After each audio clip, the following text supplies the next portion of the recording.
Today we're going to be analyzing 4 different companies to see which company should get a short-term loan, a long-term loan, and which company we should buy equity in. These 4 companies are going to be Walmart, Coca-Cola, YRC Worldwide, and Saya. So the first thing we're going to look at is who should get a short-term loan. So we're going to start off by looking at Walmart.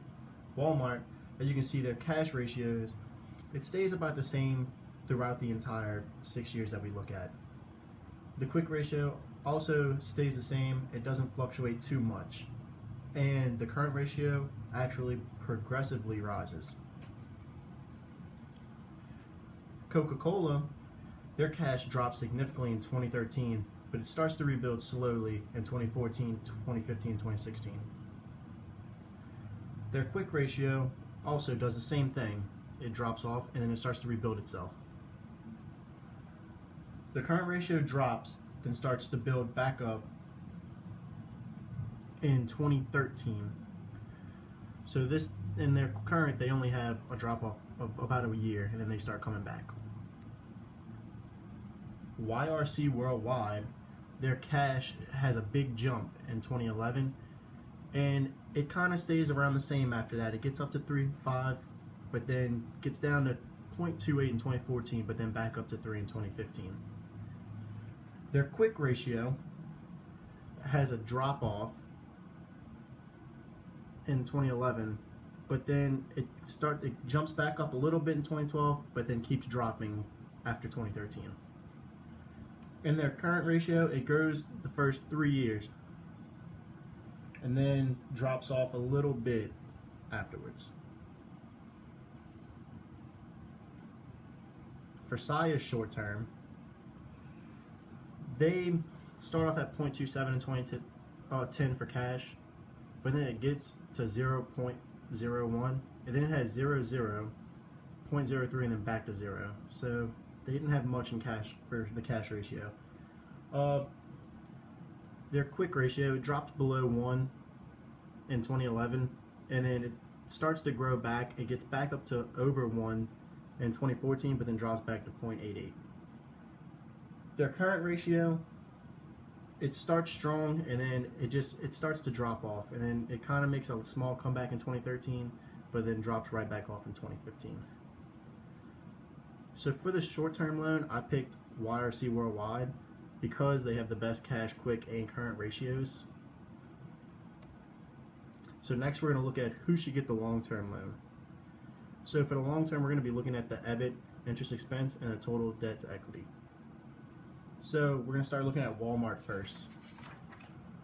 Walmart's EBIT is the highest in 2013, and then it gradually starts to fall after 2013. Their total debt to equity, it starts at about 69.99. It gets up to 70, but then it drops back in 2013, grows a little bit in 2014, and then drops all the way down to 53. Coca-Cola, EBIT takes a drop, and after 2011 it drops down to 4.16 in 2012, and then it gradually starts to grow back, and it gets up to 6.19. Their total debt to equity is really high. This is the highest one out of all 4 companies that I have. It starts off pretty good, and then it starts to drop in 2013. It gets down below 200 in 2014, and then it starts to grow back in 2015 and 2016. YRC Worldwide, they actually start off negative in the EBIT interest expense, but then they gradually grow to 0.37, then they jump to above 1.0, and it keeps going. Then in 2015 it gets up to 2.39. This company, I couldn't find a total debt equity, so kind of made me wonder there. For Saya, their EBIT interest expense actually grew very largely. It starts off at 4.55, then jumps to 6.25, then up to 13, 19, 31, and then all the way up to 37.74. Their total debt to equity, it starts off at 43.61, but then it continuously drops all the way to 2015. So as its interest expense was rising, its total debt to equity was dropping. So for the long term, I picked Saya because their EBIT interest expense grows the entire time. It never takes a drop off, and that looked good for me. So next we're going to talk about equity and talk about which company I would buy equity in. So first we're going to look at Walmart. Their profit margin, it starts off at 3.89, but after that it drops every year. Their ROA, it does the same thing. And their total asset turnover, it stays about the same throughout the whole time. It fluctuates between 2.4 and about, it drops down to the lowest at 2.34, but stays in between those the entire time. Coca-Cola equity, their profit margin starts good. It takes a small dip, but then it grows back up. Their ROA does the same thing. It drops and then shoots right back up in 2014. And their total asset turnover, it grows continuously throughout all 6 years. YRC Worldwide equity, their profit margin actually was negative the entire time until the very last year. It grew from 2010, and it kept growing, but it was still negative.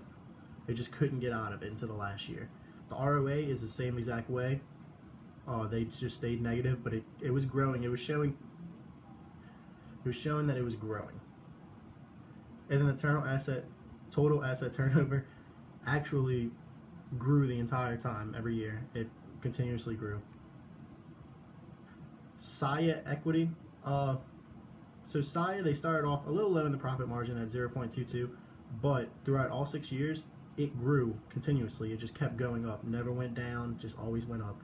Same thing with their ROA. Their ROA took a small drop in 2015 to 7.88, but it still looked good the whole time. Now, their